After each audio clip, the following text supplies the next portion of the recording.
Friends, आज आपण व्यापार शर्तीवर परिणाम करणारे घटक factors affecting terms of trade या टॉपिकचा अभ्यास करणार आहे. आपण आंतरराष्ट्रीय व्यापाराने झालेले लाभ, त्यानंतर व्यापार शर्ती, अनुकूल व्यापार शर्ती, प्रतिकूल व्यापार शर्ती, त्याचे व्यापारावर होणारे परिणाम याचा आता आपल्याला अभ्यास करायचा आहे. प्रतिकूल व्यापार शर्तीमुळे देशाचे नुकसान होते आणि अनुकूल व्यापार शर्तीमुळे देशाला फायदा होतो. म्हणजे व्यापार शर्तीत बदल होण्याचे महत्त्वाचे कारण काय आहे तर परस्पर मागणीची लवचिकता. परस्पर मागणीच्या लवचिकतेमध्ये होणारे बदल. म्हणून प्रत्येक देशाला व्यापार शर्तीवर प्रभाव टाकणारे घटक लक्षात घेऊन आंतरराष्ट्रीय व्यापारात भाग घ्यावा लागतो. व्यापार शर्तीवर अल्प कालावधीत परिणाम करणारे घटक आहेत. अल्पमुदती व्यापाराच्या अटी म्हणजे देशाच्या निर्यात आणि आयातीमधील किमतीचा संबंध आणि म्हणूनच आयात आणि निर्यातीचे दर ठरवणाऱ्या सर्व घटकावर परिणाम होईल. अल्पावधीत आयात आणि निर्यातीच्या सापेक्ष किमतीमध्ये होणारे बदल हे विनिमय दरामधील चढ उतारामुळे होऊ शकतात. विशेषतः जे देश तरता विनिमय दर वापरतात, सरकारचे व्यापारी धोरण, भांडवली प्रवाह, व्याजदर, सट्टा, महागाई आणि परकीय चलन साठ्यांच्या वापरामुळे विनिमय दर अस्थिरता उद्भवू शकते. विनिमय दराच्या घसरणीमुळे आयात किमती वाढतात आणि निर्यात किमती कमी होतात. तसेच अल्पावधीत वस्तूंच्या किमतीमध्ये मोठ्या प्रमाणात चढ उतार कमी होऊ शकतात, ज्याचा परिणाम व्यापाराच्या अटीवर होतो.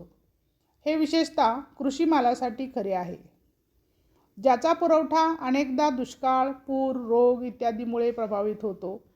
या वस्तूंची मागणी आणि पुरवठा अत्याधिक तटस्थ आहे हे लक्षात घेतल्यास किमतीत मोठ्या प्रमाणात बदल होण्याची शक्यता असते.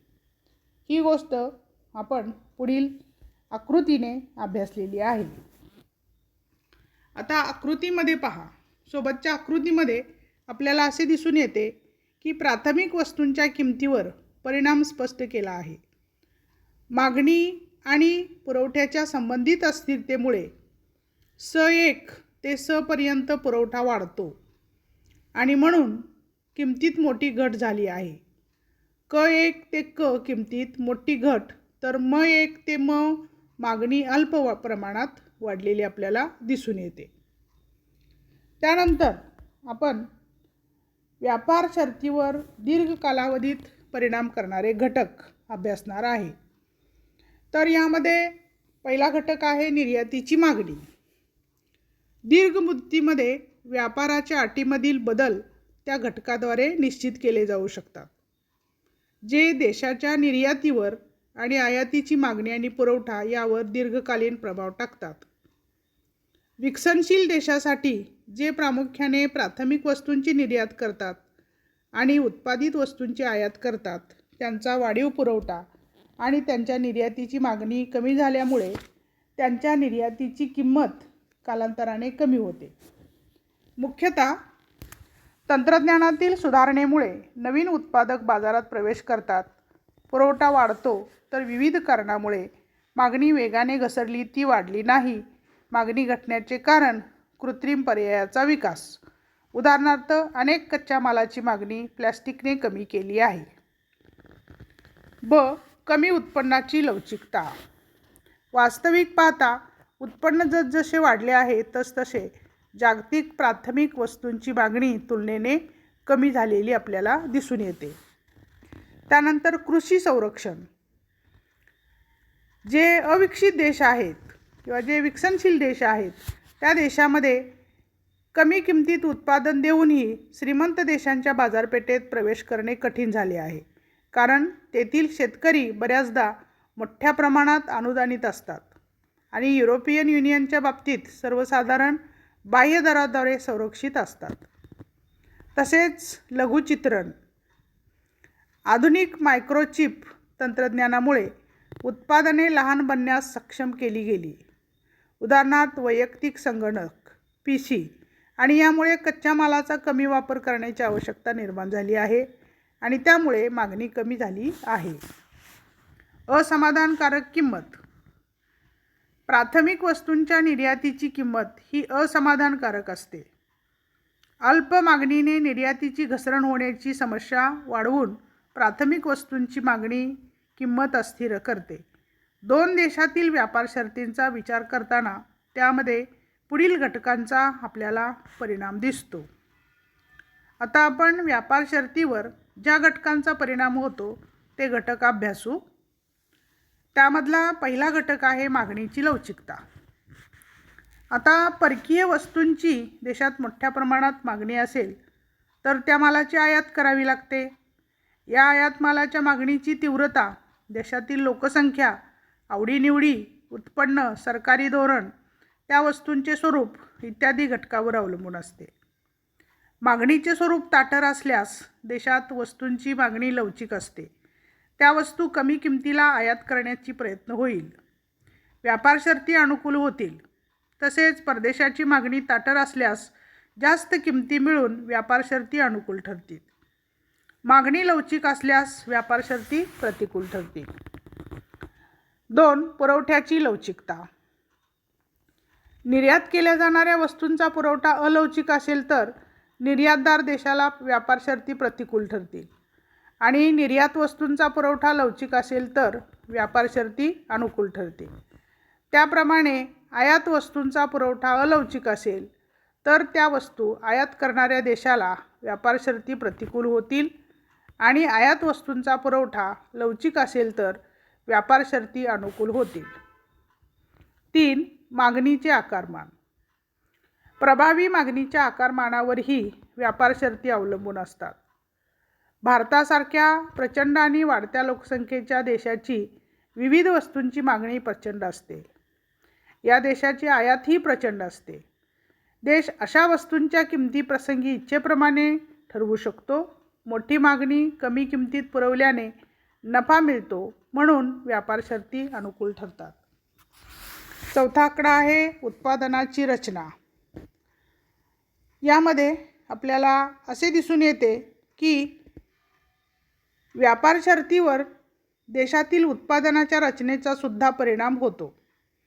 म्हणजे देश प्राथमिक वस्तू उत्पादन करीत असेल तर, त्या वस्तूंची निर्यात करीत असेल तर अशा देशांना प्रतिकूल व्यापार शर्ती सहन कराव्या लागतात.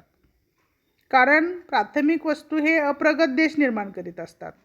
त्यांना आपले उत्पादन कमी किमतीला विकावे लागते आणि त्यामुळे त्याच्या बदल्यात प्रगत देशाकडून आयात कराव्या लागणाऱ्या औद्योगिक वस्तू, यंत्रे इत्यादी जरुरी असल्याने प्रगत देश आकारतील ती किंमत द्यावी लागते. त्यामुळे व्यापार शर्ती प्रतिकूल ठरतात. त्यानंतर निर्यातीचा प्रकार. निर्यातीचा प्रकार जर का परदेशात निर्यात कशी करायची ह्या प्रकारचा असेल तर व्यापार शर्ती ठरवणारा घटक जो आहे हा फार महत्त्वाचा ठरतो. कारण निर्यात केल्या जाणाऱ्या वस्तूला परदेशी बाजारपेठ विस्तृत असेल आणि अंतर्गत बाजारपेठ मर्यादित असेल तर व्यापार शर्ती प्रतिकूल ठरतात. कारण परदेशात त्या न खपल्यास देशात तशाच पडून राहतील आणि परदेशी निर्यात होणाऱ्या वस्तूंना अंतर्गत बाजारपेठ विस्तृत असेल तर व्यापार शर्ती अनुकूल राहतील. कारण परदेशात त्या वस्तू कमी किमतीला विकण्याऐवजी देशात विकल्या जातील. त्याचबरोबर पर्यायी वस्तूंची उपलब्धता. व्यापार शर्तीवर परिणाम करणारा हा अत्यंत महत्त्वाचा घटक आहे. एखाद्या वस्तूला जर निकटचा पर्याय उपलब्ध असेल तर ती वस्तू बाजारात खपली जात नाही. त्या वस्तूंच्या उत्पादनात मक्तेदारी जर असेल तरीसुद्धा त्याचा व्यापार शर्तीवर परिणाम होत असतो. म्हणजे इतर वस्तू खपत नाहीत, काही ठराविक ब्रँडच्याच वस्तू बाजारामध्ये खपतात आणि त्यामुळे त्या देशाला व्यापार शर्तींना तोंड द्यावे लागते. तसेच विनिमय दर हा पण अत्यंत महत्त्वाचा घटक आहे. आपल्या देशाच्या चलनाचे मूल्य दुसऱ्या देशाच्या चलनाच्या संदर्भात वाढवून अनुकूल व्यापार शर्ती प्राप्त करून घेता येतात. एखाद्या देशाने चलनाच्या मूल्यात वाढ केली तर त्या देशाच्या निर्यातीच्या किमती आयातीच्या किमतीपेक्षा जास्त होतात. त्याचबरोबर सरकारी धोरणाचा सुद्धा व्यापार शर्तीवर परिणाम होतो, कारण प्रत्येक देशातील सरकारकडून आयात निर्यातीवर नियंत्रणे घातली जातात. मध्यवर्ती बँकेमार्फत अनेक निर्बंध घातले जातात. आंतरराष्ट्रीय नाणेनिधी आहे, गॅट आहे, युरोपियन समाज आहे, ह्या अनेक आंतरराष्ट्रीय संस्थासुद्धा व्यापार शर्तीवर निश्चितपणे काही अटी घालत असतात आणि त्यामुळे त्याचा परिणामसुद्धा व्यापार शर्तीवर होत असतो. त्यानंतर जकात प्रशुल्क. आता आयात जकाती आकारणाऱ्या देशाच्या व्यापार शर्ती सुधारतात, पण व्यापार करणाऱ्या आणि इतर देशावर त्याचा अनिष्ट परिणाम होतो. अर्थात एखाद्या देशाने विदेशी मालावर जकाती आकारल्या तर ते देशही संबंधित देशाच्या मालावर जकाती आकारतील. संघर्षाचे वातावरण तयार होऊन व्यापार घटतो. त्याचबरोबर आर्थिक वृद्धी. व्यापार शर्ती परिणाम करणारा घटक आर्थिक वाढ हा महत्त्वाचा घटक आहे. देशाच्या राष्ट्रीय उत्पन्नात वाढ होणे म्हणजे आर्थिक वाढ होय. देशाच्या उत्पादन क्षमतेत वाढ झाल्यास व्यापार शर्तीवर अनुकूल किंवा प्रतिकूल परिणाम होऊ शकतो. त्याचबरोबर आवडीनिवडीतील बदल. देशातील लोकांच्या आवडीनिवडीतील बदलाने सुद्धा दुसऱ्या देशासह व्यापार शर्तीवर परिणाम होतो, कारण आवडीनिवडी बदलाने एखाद्या देशातील वस्तूंची मागणी कमी होण्याची शक्यता असते. काही वेळा आवडीनिवडीत बदल न होता मागणी वाढल्यास संबंधित देशाच्या व्यापार शर्तीत बिघाड निर्माण होतो. याशिवाय तंत्रवैज्ञानिक बदल, नैसर्गिक घटकातील बदल याचाही व्यापार शर्तीवर इष्ट आणि अनिष्ट म्हणजे चांगला आणि वाईट, अनुकूल आणि प्रतिकूल असा परिणाम होण्याची शक्यता असते. तर आज आपण व्यापार शर्ती म्हणजे काय हे मागच्या तासाला आपण अभ्यासलेले होते. यानंतर आज आपण व्यापार शर्तीवर परिणाम करणारे जे घटक आहेत हे अत्यंत महत्त्वाचे घटक आहेत की देशामध्ये जशी परिस्थिती निर्माण होते त्यानुसार व्यापार शर्ती बदलत असतात. सध्या महागाई खूपच वाढलेली आहे आणि या महागाईमध्येच व्यापार शर्ती ह्या बदललेल्या आहेत. प्रत्येक वस्तू आपल्याला अधिक पैसे देऊन घ्यावी लागते आणि ती देशामध्ये असेल तर थोडीशी स्वस्त असते. देशाच्या बाहेरून आणावी लागली तर त्यावर टॅक्स देऊन आपल्याला ती आणावी लागते आणि मग ती आपल्या अंतर्गत बाजारपेठेमध्ये ती आपल्याला महाग होते. अशा अनेक मानवी वापराच्या वस्तू ज्या आहेत त्या बाजारामध्ये महाग झालेल्या आहेत आणि त्यामुळे निश्चितच व्यापार शर्ती ह्या काही वस्तूंच्या बाबतीमध्ये प्रतिकूल आहेत आणि काही वस्तूंच्या बाबतीमध्ये अनुकूल असल्याचे आपल्याला दिसून येते. थँक्यू.